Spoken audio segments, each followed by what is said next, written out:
जय श्री कृष्ण। मित्रों नमस्कार, मैं विनोद शुक्ला प्रयागराज से आपका हार्दिक अभिनंदन करता हूं हमारे YouTube चैनल आत्मसृजन में। तो आइए मित्रों, गीता दर्पण स्वामी राम सुखदास जी महाराज की पुस्तक है, जिसमें गीता के पूरे भावार्थ को बहुत ही सरल शब्दों में, बहुत ही कम शब्दों में, सार रूप में बताया गया है। तो आइए उसी पुस्तक का हम लोग पाठ श्रवण करते हैं। ओम श्री परमात्मने नमः। पूर्वार्ध। मंगलाचरण। स्वात्मीय प्रिय भक्त पार्थगतये गुह्यम ही गुह्यात् परम येन स्वं प्रकटीकृतं च हृदयं गीताभिधेयात्मकम् यस्यां प्राप्त परिस्थितौ तु मनुजः प्राप्नोति मुक्तिं स्थित एषा येन कला नवा निगदिता कृष्णाय तस्मै नमः। जिन्होंने अपने प्रिय भक्त अर्जुन के कल्याण के लिए अत्यंत गोपनीय अपना गीता नामक हृदय प्रकट किया है, तथा जिन्होंने मनुष्य जिस किसी परिस्थिति में स्थित रहता हुआ ही अपना कल्याण कर सकता है, यह नई कला बताई है, उन भगवान श्री कृष्ण के लिए मेरा नमस्कार है। ये वांछन्ति निजं मतं तु घटितुं पश्यन्ति गीतामिमां तेषां दर्शयितुं स्वपक्षवदनं गीता स्वयं दर्पणः। ये निष्पक्ष निराग्रहास्तु मनुजा इच्छन्ति गीतामतं गीता दर्पणम् एष वेत्तो मथ मे। तेभ्यः कृतो वाभृतः। जो लोग अपने सिद्धांत को गीता में घटाना चाहते हैं, वे इस गीता को देखते हैं, तो उन्हें अपना पक्ष रूप मुख दिखाने के लिए गीता स्वयं दर्पण है। परंतु जो मनुष्य पक्षपात और आग्रह से रहित होकर गीता के मत को जानना चाहते हैं, उनके लिए मैंने यह अद्भुत गीता दर्पण लिखा है, ऐसा स्वामी राम सुखदेव जी महाराज जी कहते हैं। गीता के प्रत्येक अध्याय का तात्पर्य बहुत ही सुंदर यहाँ पर वर्णन है। प्रत्येक अध्याय का सार रूप तात्पर्य स्वामी राम सुखदास जी महाराज लिखते हैं यहाँ। गीता के प्रत्येक अध्याय का तात्पर्य गीताध्यायस्य निष्कर्षम ज्ञातुमिच्छन्ति ये जनाः तैः सुखपूर्वकं ग्राहास्ततः सारोत्र लिख्यते। पहला अध्याय। मोह के कारण ही मनुष्य मैं क्या करूं और क्या नहीं करूं इस दुविधा में फंसकर कर्तव्यच्युत हो जाता है। अगर वह मोह के वशीभूत ना हो तो वह कर्तव्यच्युत नहीं हो सकता। भगवान, धर्म, परलोक आदि पर श्रद्धा रखने वाले मनुष्यों के भीतर प्रायः इन बातों को लेकर हलचल दुविधा रहती है कि अगर हम कर्तव्य रूप से प्राप्त कर्म को नहीं करेंगे तो हमारा पतन हो जाएगा। अगर हम केवल सांसारिक कार्य में ही लग जाएंगे तो हमारी आध्यात्मिक उन्नति नहीं होगी। व्यवहार में लगने से परमार्थ ठीक नहीं होगा और परमार्थ में लगने से व्यवहार ठीक नहीं होगा। अगर हम कुटुंब को छोड़ देंगे तो हमें पाप लगेगा, और अगर कुटुंब में ही बैठेंगे तो हमारी आध्यात्मिक उन्नति नहीं होगी, आदि आदि। तात्पर्य है कि अपना कल्याण तो चाहते हैं, पर मोह सुखासक्ति के कारण संसार छूटता नहीं। इसी तरह की हलचल अर्जुन के मन में भी होती है कि अगर मैं युद्ध करूंगा तो कुल का नाश होने से मेरे कल्याण में बाधा लगेगी, और अगर मैं युद्ध नहीं करूंगा तो कर्तव्यच्युत होने से मेरे कल्याण में बाधा लगेगी। पहले अध्याय का मुख्य रूप से तात्पर्य यही है। अब आइए दूसरे अध्याय के तात्पर्य को सुनते हैं। अपने विवेक को महत्व देना और अपने कर्तव्य का पालन करना, इन दोनों उपायों में से किसी भी एक उपाय को मनुष्य दृढ़ता से काम में लाए तो शोक चिंता मिट जाते हैं। जितने शरीर दिखते हैं वे सभी नष्ट होने वाले हैं, मरने वाले हैं, पर उनमें रहने वाला कभी मरता नहीं। जैसे शरीर बाल्यावस्था को छोड़कर युवावस्था को और युवावस्था को छोड़कर वृद्धावस्था को धारण कर लेता है, ऐसे ही शरीर में रहने वाला एक शरीर को छोड़कर दूसरे शरीर को धारण कर लेता है। मनुष्य जैसे पुराने वस्त्रों को छोड़कर नए वस्त्रों को पहन लेता है, ऐसे ही शरीर में रहने वाला शरीर रूपी एक चोले को छोड़कर दूसरा चोला पहन लेता है। जितनी अनुकूल प्रतिकूल परिस्थितियां आती हैं वे पहले नहीं थी और पीछे भी नहीं रहेंगी, तथा बीच में भी उनसे प्रतिक्षण वियोग हो रहा है। तात्पर्य है कि वे परिस्थितियां आने जाने वाली हैं, सदा रहने वाली नहीं हैं। इस प्रकार स्पष्ट विवेक हो जाए तो हलचल शोक चिंता नहीं रह सकती। शास्त्र की आज्ञा अनुसार जो कर्तव्य कर्म प्राप्त हो जाए उसका पालन कार्य की पूर्ति अपूर्ति और फल की प्राप्ति अप्राप्ति में सम निर्विकार रहकर किया जाए तो भी हलचल नहीं रह सकती। ये रहा दूसरे अध्याय का तात्पर्य। अब हम तीसरे अध्याय की सारभूत बातों को आगे पढ़ते हैं। तीसरा अध्याय। इस मनुष्य लोक में सभी को निष्काम भावपूर्वक अपने कर्तव्य का तत्परता से पालन करना चाहिए, चाहे वह ज्ञानी हो या अज्ञानी हो, चाहे वह भगवान का अवतार ही क्यों न हो। कारण कि सृष्टि चक्र अपने अपने कर्तव्य का पालन करने से ही चलता है। मनुष्य न तो कर्मों का आरंभ किए बिना सिद्धि को प्राप्त होता है और न कर्मों के त्याग से सिद्धि को प्राप्त होता है। ब्रह्मा जी ने सृष्टि रचना के समय प्रजा से कहा कि तुम लोग अपने अपने कर्तव्य कर्म के द्वारा एक दूसरे की सहायता करो, एक दूसरे को उन्नत करो, तो तुम लोग परम श्रेय को प्राप्त हो जाओगे। जो सृष्टि चक्र की मर्यादा के अनुसार अपने कर्तव्य का पालन नहीं करता उसका इस संसार में जीना व्यर्थ है। यद्यपि मनुष्य रूप में अवतरित भगवान के लिए इस त्रिलोकी में कोई कर्तव्य नहीं है, फिर भी वे लोक संग्रह के लिए अपने कर्तव्य का तत्परता से पालन करते हैं। ज्ञानी महापुरुष को भी लोक संग्रह के लिए अपने कर्तव्य का तत्परता से पालन करना चाहिए। अपने कर्तव्य का निष्काम भावपूर्वक पालन करते हुए मनुष्य मर भी जाए तो भी उसका कल्याण है। ये तीसरे अध्याय की सारभूत बातें हैं। आइए अब चौथे अध्याय का तत्व ग्रहण करते हैं। संपूर्ण कर्मों को लीन करके संपूर्ण कर्मों के बंधन से रहित होने के दो उपाय हैं: कर्मों के तत्व को जानना और तत्व ज्ञान को प्राप्त करना। भगवान सृष्टि की रचना तो करते हैं, पर उस कर्म में और उसके फल में कर्तृत्वाभिमान एवं आसक्ति न होने से वे बंधते नहीं। कर्म करते हुए जो मनुष्य कर्मफल की आसक्ति, कामना, ममता आदि नहीं रखते, अर्थात कर्मफल से सर्वथा निर्लिप्त रहते हैं और निर्लिप्त रहते हुए कर्म करते हैं, वे संपूर्ण कर्मों को काट देते हैं। जिसके संपूर्ण कर्म संकल्प और कामना से रहित होते हैं उसके संपूर्ण कर्म जल जाते हैं। जो कर्म और कर्मफल की आसक्ति नहीं रखता वह कर्मों में सांगोपांग प्रवृत्त होता हुआ भी कर्मों से नहीं बंधता।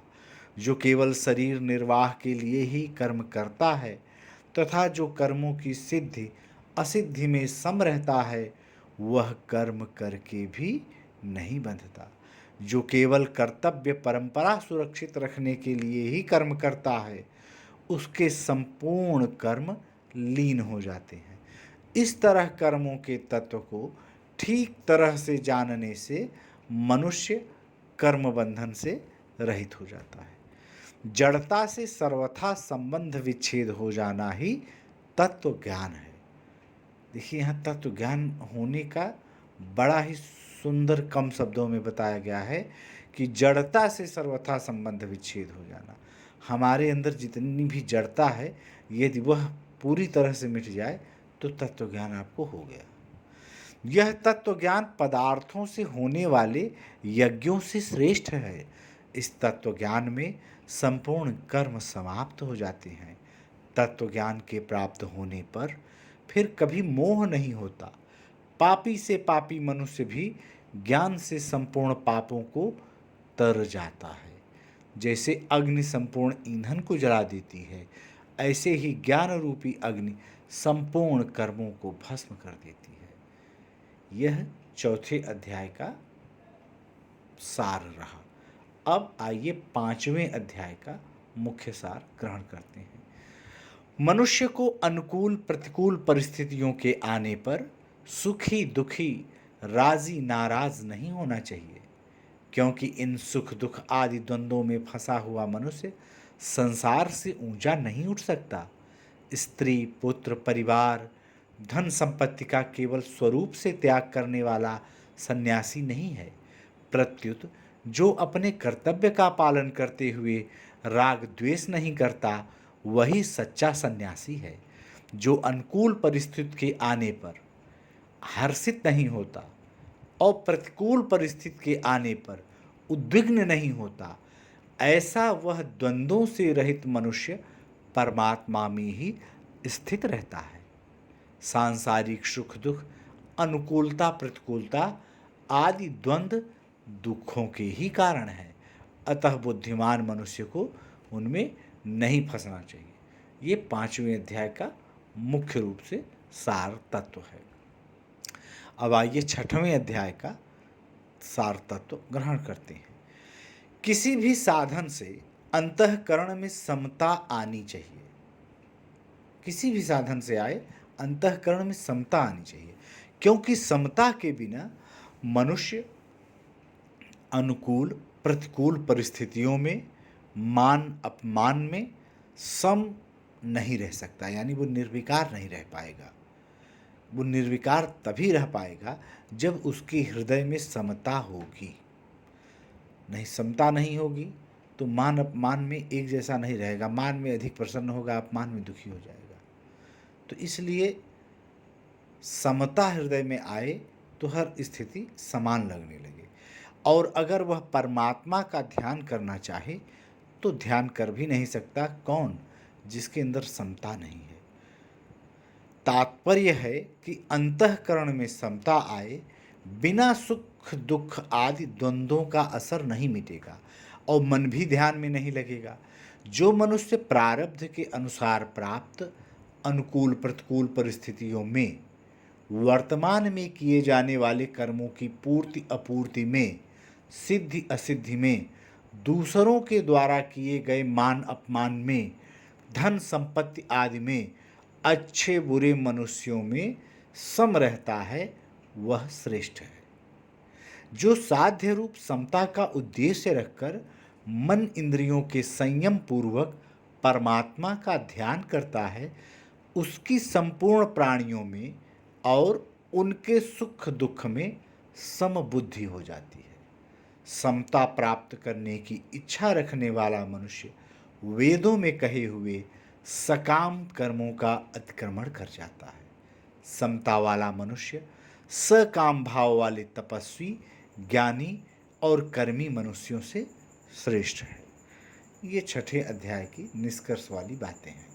अब आइए 7वें अध्याय की सार तत्व को ग्रहण करते हैं। सब कुछ वासुदेव ही है। देखिए 7वें अध्याय में भगवान ने सारा वर्णन यही किया है कि जो कुछ भी है वो सब मैं ही हूँ। तो सब कुछ वासुदेव ही है, भगवत रूप ही है, इसका मनुष्य को अनुभव कर लेना चाहिए। मूल रूप से यही बात है। सूत के मड़ियों से बनी हुई माला में सूत की तरह भगवान ही सब संसार में ओतप्रोत हैं।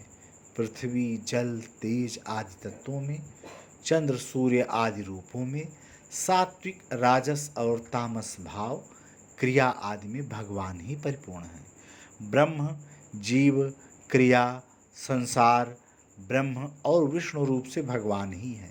इस तरह तत्व से सब कुछ भगवान ही भगवान है। अब आइए 8वें अध्याय के सार तत्व को ग्रहण करते हैं। 8वां अध्याय, अंतकालीन चिंतन के अनुसार ही जीव की गति होती है। बहुत बड़ी बात है, बहुत महत्वपूर्ण बात है। 8वें अध्याय में बताई गई है अंतकालीन चिंतन के अनुसार, जब व्यक्ति का समय अंत हो रहा हो, यह आपका स्थूल शरीर अब छूट रहा हो, उस समय जो चिंतन होता है वही जीव की गति हो जाती है। इसलिए मनुष्य को हरदम सावधान रहना चाहिए, जिससे अंतकाल में भगवत स्मृति बनी रहे। इसीलिए बार बार भगवान को ही ध्यान करने का अभ्यास बनाना चाहिए, ताकि हमारे अंतकाल में भी भगवान की ही स्मृति बनी रहे। अंत समय में शरीर छूटते समय मनुष्य जिस वस्तु, व्यक्ति आदि का चिंतन करता है, उसी के अनुसार उसको आगे का शरीर मिलता है। जो अंत समय में भगवान का चिंतन करता हुआ शरीर छोड़ता है, वह भगवान को ही प्राप्त होता है, उसका फिर जन्म मरण नहीं होता। अतः मनुष्य को सब समय में, सभी अवस्थाओं में और शास्त्र विहित सब काम करते हुए भगवान को याद रखना चाहिए। देखिए, भगवान को याद रखना चाहिए, शास्त्र विहित सब काम करते हुए, धर्म सम्मत कार्यों को करते हुए भगवान को याद रखना चाहिए। ऐसे कार्य जो कि धर्म सम्मत न हो, शास्त्र सम्मत न हो, अधर्म की श्रेणी में आते हैं, उस समय भगवान को याद करना भी नहीं ठीक है। तो जिससे यहाँ ये बताया गया है कि अतः मनुष्य को सब समय में, सभी अवस्थाओं में और शास्त्र विहित सब काम करते हुए भगवान को याद रखना चाहिए, जिससे अंत समय में भगवान ही याद आए। जीवन भर राग पूर्वक जो कुछ किया जाता है, प्रायः वही अंत समय में याद आता है। राग पूर्वक का तात्पर्य इस बात से है कि जिन चीज़ों में हमारी आसक्ति होती है, जिसमें निष्ठा रहती है, और जिन चीज़ों में हम ज़्यादा मनन करते रहते हैं, अंत समय में भी वही चलता रहता है। भगवान का ध्यान तो करता नहीं व्यक्ति, सांसारिक चीज़ों का ध्यान, सांसारिक चीज़ों के प्रति आसक्ति, वही जब जीवन भर चलता है तो अंत समय में वही याद आता है। और अंत समय में एक दिन में भगवान का नाम ध्यान करने से आएगा भी नहीं, अभ्यास से आएगा। इसलिए आप इसको निरंतर करिए, काम कुछ भी करते रहिए, हृदय में ध्यान केवल भगवान का करिए। यही 8वें अध्याय की सार तत्व, सारी बातें हैं। अब आइए 9वें अध्याय की सार तत्व को हम ग्रहण करते हैं। 9वां अध्याय, सभी मनुष्य भगवत प्राप्ति के अधिकारी हैं। बहुत ही बड़ी बात है यह। कभी कभी समाज में आरोप लगते रहते हैं कि भगवान के धर्म के ठेकेदार कोई ब्राह्मण है या किसी भी व्यक्ति विशेष को बना दिया जाता है। ऐसा बिल्कुल है नहीं। गीता में स्पष्ट लिखा हुआ है, आपके 9वें अध्याय में मुख्य जो सबसे बड़ी बात है कि सभी मनुष्य भगवत प्राप्ति के अधिकारी हैं। कोई ऐसा नहीं है जो भगवत प्राप्ति के अधिकारी न हो, चाहे वे किसी भी वर्ण, आश्रम, संप्रदाय, देश, वेश आदि के क्यों न हो, वे सभी भगवान की तरफ चल सकते हैं। भगवान का आश्रय लेकर भगवान को प्राप्त कर सकते हैं। भगवान को इस बात का दुख है, खेद है, पश्चाताप है कि ये जीव मनुष्य शरीर पाकर, मेरी प्राप्ति का अधिकार पाकर भी मेरे को प्राप्त न करके, मेरे पास न आकर मौत में जा रहे हैं, यानी जन्म मरण में जा रहे हैं। बार बार जन्मने मरने की प्रक्रिया को ही ये चुने हुए हैं। ये मनुष्य का शरीर प्राप्त होकर के मुझे प्राप्त होने के कार्य में नहीं आ रहे हैं। मेरे से विमुख होकर कोई तो मेरी अवहेलना करके, मेरे से विमुख होकर कोई तो मेरी अवहेलना करके, कोई आसुरी संपत्ति का आश्रय लेकर, और कोई सकाम भाव से यज्ञ आदि का अनुष्ठान करके जन्म मरण के चक्कर में जा रहे हैं। वे पापी से पापी हों, किसी नीच योनि में पैदा हुए हों, और किसी भी वर्ण, आश्रम, देश, वेश आदि के हों, वे सभी मेरा आश्रय लेकर मेरी प्राप्ति कर सकते हैं। अतः इस मनुष्य शरीर को पाकर जीव को मेरा भजन करना चाहिए। ऐसा भगवान कहते हैं। 9वें अध्याय में मुख्य रूप से यही बात है। आज समाज में चारों तरफ जाति के नाम पर, धर्म के ठेकेदारी के नाम पर तमाम प्रकार की बातें और भ्रम लोग फैलाते हैं। वही लोग फैलाते हैं भ्रम जिन्होंने कभी गीता पढ़ी नहीं, जो कभी धर्म के पास नहीं गए, जिनको धर्म का तनिक ज्ञान नहीं है, वही लोग धर्म को बारे में तमाम प्रकार का दुष्प्रचार करते रहते हैं। 9वें अध्याय में कितनी सुंदर बात कही गई है। इसको अगर कोई व्यक्ति एक बार पढ़ ले, समझ ले, तो उसको ये समझ में आ जाएगा कि भगवान ने हमारे धर्म में, हमारे सनातन में कहीं भी ऐसी व्यवस्था नहीं है कि जाति विशेष के लिए कोई बात हो। गीता पढ़े आदमी तुरंत समझे। अब आइए 10वें अध्याय के सार तत्व को हम ग्रहण करते हैं कि मुख्य रूप से 10वें अध्याय में कौन सी बातें। 10वां अध्याय, मनुष्य के पास चिंतन करने की जो शक्ति है उसको भगवान के चिंतन में ही लगाना चाहिए। सबसे बड़ी बात, आपकी जो चिंतन करने की शक्ति है उसको आप भगवान के चिंतन में अधिक लगाइए। संसार में जिस किसी में जहाँ कहीं विलक्षणता, विशेषता, महत्ता, अलौकिकता, सुंदरता आदि दिखती है उसमें मन खिंचता है, वह मन को आकर्षित करती है। वह विलक्षणता आदि सब वास्तव में भगवान की ही है, अतः वहाँ भगवान का ही चिंतन होना चाहिए, उस वस्तु, व्यक्ति आदि का नहीं। आप किसी भी आकर्षक वस्तु को देखिए, भगवान का चिंतन करिए, हे प्रभु ये आपकी ही विभूति है। तो उस वस्तु, व्यक्ति आदि का मत करिए। हर चीज, हर वस्तु का कारण भगवान है, तो हमें हर जगह भगवान का ही ध्यान कर लेना चाहिए। तो अपने चिंतन में सदैव भगवान को रखें। तो यही विभूतियों के वर्णन का तात्पर्य है। 10वें अध्याय में जो विभूतियों का वर्णन किया गया है इसका मुख्य सार यही है। अब आइए 11वें अध्याय का सार तत्व ग्रहण करते हैं। 11वां अध्याय, अर्जुन ने भगवान की कृपा से जिस दिव्य विश्वरूप के दर्शन किए उसको तो हर एक मनुष्य नहीं देख सकता, परंतु आदि अवतार रूप से प्रकट हुए इस संसार को श्रद्धापूर्वक भगवान का रूप मानकर तो हर एक मनुष्य विश्व रूप के दर्शन कर सकता है ना। इस इतने बड़े संसार को ही आप भगवान का ही विश्व रूप मानिए, आपको हर जगह भगवान दिखेंगे। अर्जुन ने विश्व रूप दिखाने के लिए भगवान से नम्रतापूर्वक प्रार्थना की तो भगवान ने दिव्य नेत्र प्रदान करके अर्जुन को अपना दिव्य विश्व रूप दिखा दिया। उसमें अर्जुन ने भगवान के अनेक मुख, नेत्र, हाथ आदि देखे, ब्रह्मा, विष्णु और शंकर को देखा, देवताओं, गंधर्वों, सिद्धों, सर्पों आदि को देखा। उन्होंने विश्वरूप के सौम्य, उग्र, अत्युग्र आदि कई स्तर देखे। इस दिव्य विश्वरूप को हम सब नहीं देख सकते, पर नेत्रों से दिखने वाले इस संसार को भगवान का स्वरूप मानकर अपना उद्धार तो हम कर ही सकते हैं, कारण कि यह संसार भगवान से ही प्रकट हुआ है, भगवान ही सब कुछ बने हुए हैं। मुख्य रूप से 11वें अध्याय के सार तत्व बातें यही हैं। अब आइए 12वें अध्याय का सार तत्व ग्रहण करते हैं। 12वां अध्याय, भक्त भगवान का अत्यंत प्यारा होता है। बस इतनी सी लाइन बहुत महत्वपूर्ण है। भक्त भगवान का अत्यंत प्यारा होता है। अगर आपके अंदर भक्ति है, आप भगवान के भक्त हैं, तो निश्चित रूप से आपकी पूरी जिम्मेदारी भगवान की रहेगी। उनके ऊपर निर्भर रहिए, वे सब कुछ आपका करेंगे, क्योंकि वह शरीर, इंद्रियां, मन, बुद्धि सहित अपने आप को भगवान को अर्पण कर देता है। कौन? जो भक्त होता है। जो परम श्रद्धा पूर्वक अपने मन को भगवान में लगाते हैं वे भक्त सर्वश्रेष्ठ हैं। भगवान के परायण हुए जो भक्त संपूर्ण कर्मों को भगवान के अर्पण करके अनन्य भाव से भगवान की उपासना करते हैं, भगवान स्वयं उनका संसार सागर से शीघ्र उद्धार करने वाले बन जाते हैं। जो अपने मन बुद्धि को भगवान में लगा देता है वह भगवान में ही निवास करता है।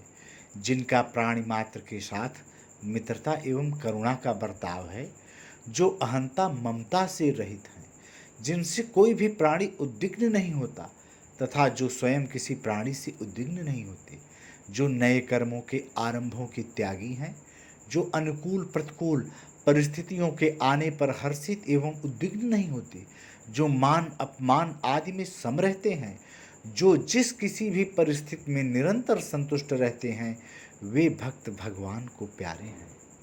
अगर मनुष्य भगवान के ही होकर रहें, भगवान में अपनापन रखें, तो सभी भगवान के प्यारे बन सकते हैं।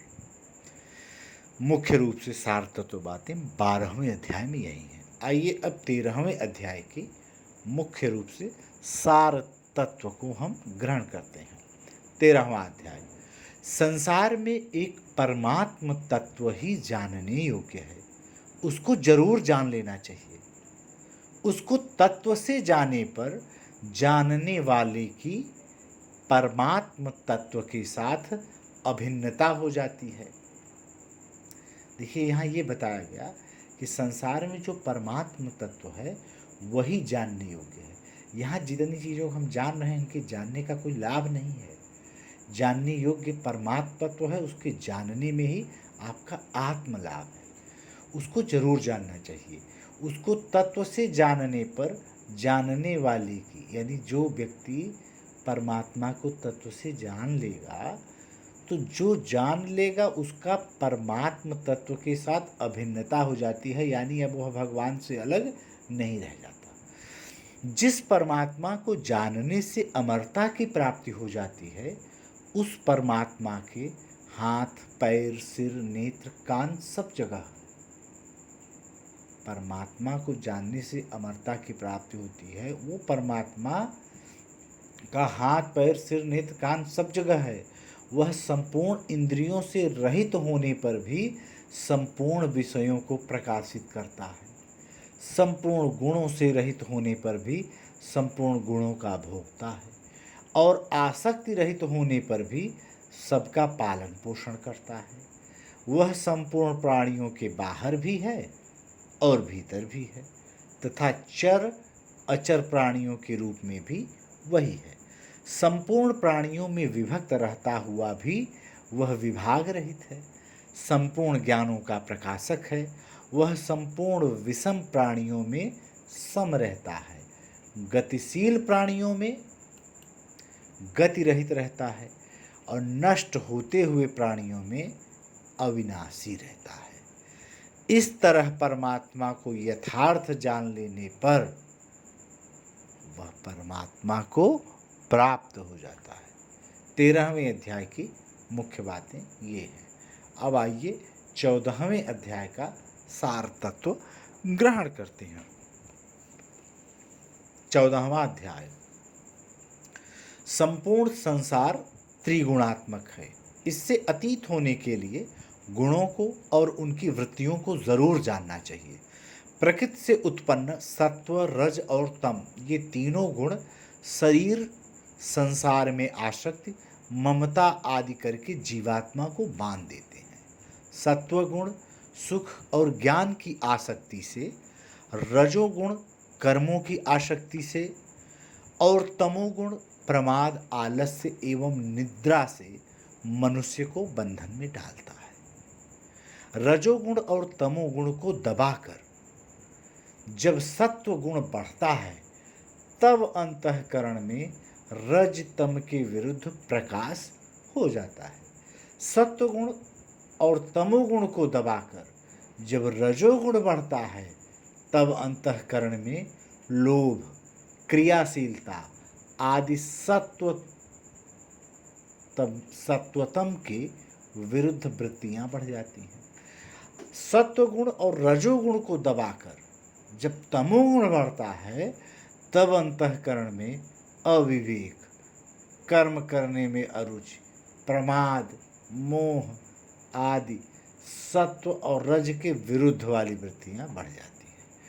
इन गुणों की वृत्तियों के बढ़ने पर मरने वाला प्राणी क्रमशः ऊंचे, मध्य और नीचे के लोकों में जाता है।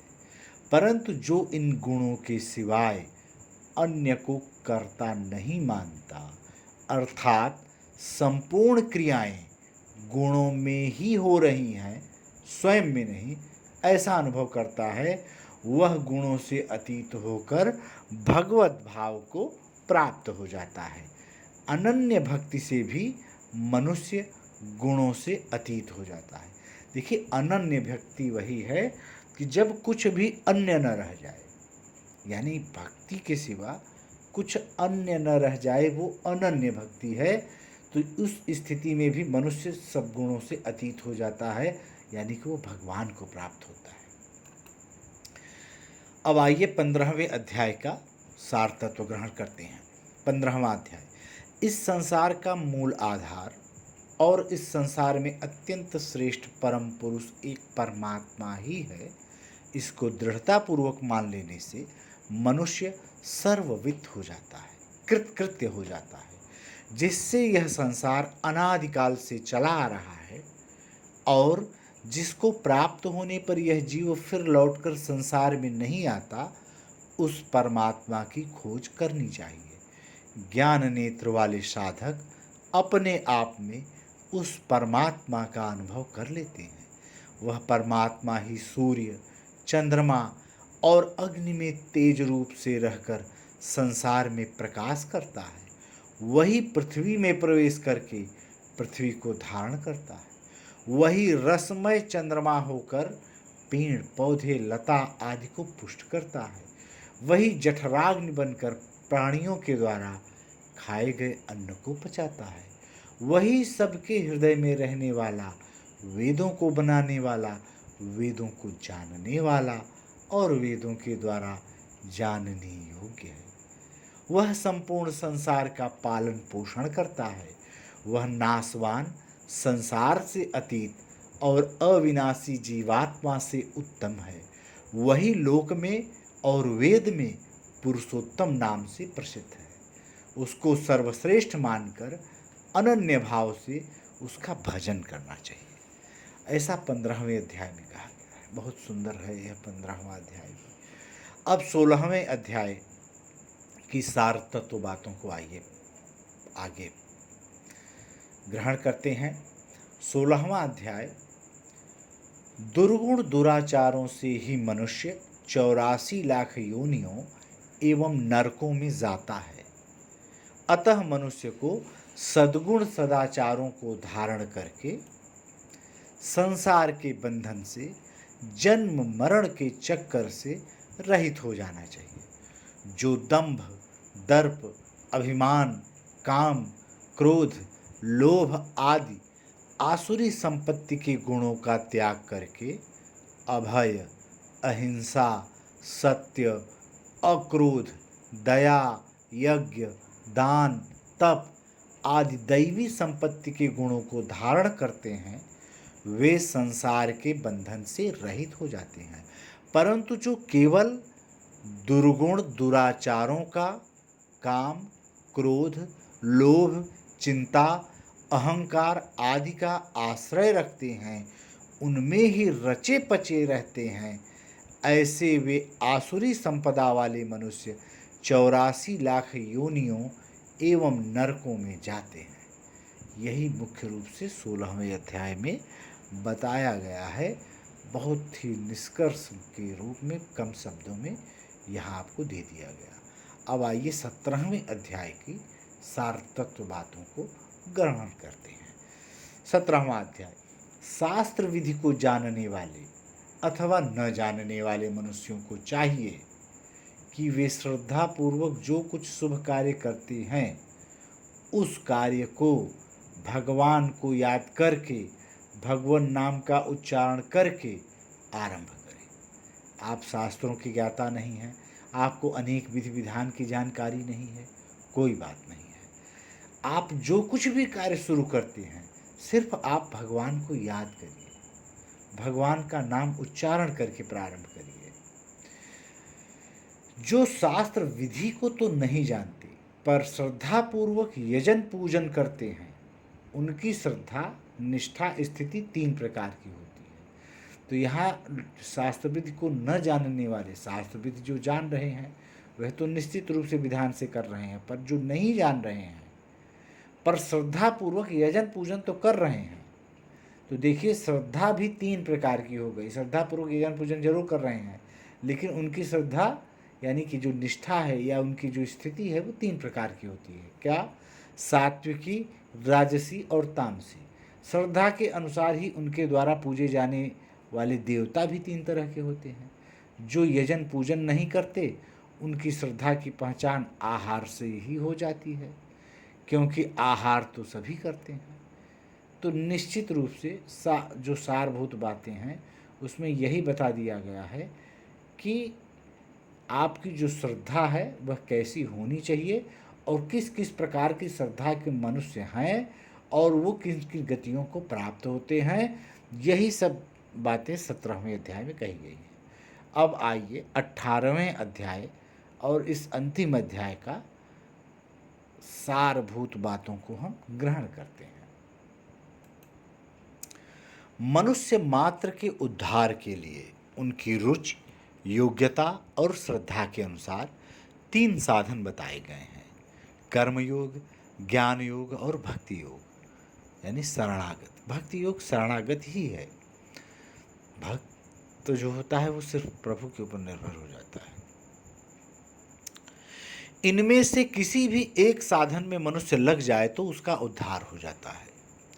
जो मनुष्य यज्ञ, तप और दान तथा नियत कर्तव्य कर्मों को आसक्ति और फलेच्छा का त्याग करके करता है, एवं जो कुशल अकुशल कर्मों में राग द्वेष नहीं करता, वही वास्तव में त्यागी है। नियत कर्मों को करते हुए भी उसको पाप नहीं लगता और उसको कहीं भी कर्म फल प्राप्त नहीं होता। उसके संपूर्ण संशय संदेह मिट जाते हैं और वह अपने स्वरूप में स्थित हो जाता है। यह कर्मयोग है। और जो मनुष्य सात्विक ज्ञान, कर्म, बुद्धि, धृति और सुख को धारण करके कर्तृत्व भोक्तृत्व से रहित हो जाता है, वह अगर संपूर्ण प्राणियों को मार दे तो भी उसको पाप नहीं लगता। अपने स्वरूप में स्थित होने पर उसको पराभक्त की प्राप्ति हो जाती है और उससे वह परमात्म तत्व को यथार्थ जानकर उसमें प्रविष्ट हो जाता है। यह ज्ञान योग है। मनुष्य भगवान का आश्रय लेकर संपूर्ण कर्तव्य कर्मों को सदा सांगोपांग करता हुआ भी भगवत कृपा से अविनाशी पद को प्राप्त हो जाता है। जो मनुष्य भगवान के परायण होकर संपूर्ण कर्मों को भगवान के अर्पण करता है, वह भगवत कृपा से संपूर्ण विघ्न बाधाओं से तर जाता है। जो अपने सहित शरीर, मन, इंद्रियों को भगवान में ही लगा देता है, वह भगवान को ही प्राप्त होता है। जो संपूर्ण धर्मों के आश्रय का त्याग करके अनन्य भाव से केवल भगवान के शरण हो जाता है। अनन्य भाव का मतलब कि अब भगवान के सिवा हमें किसी का सहारा नहीं, किसी का ध्यान नहीं, किसी की हमें शरण में नहीं जाना, यही है अनन्य। तो अनन्य भाव से जो केवल भगवान की शरण हो जाता है, उसको भगवान संपूर्ण पापों से मुक्ति कर देते हैं। यही भक्ति योग है। तो इस प्रकार 18 अध्यायों का निष्कर्ष और सारभूत बातों को आपने सुना। जय श्री कृष्ण। कृष्णं वंदे जगद्गुरुम्।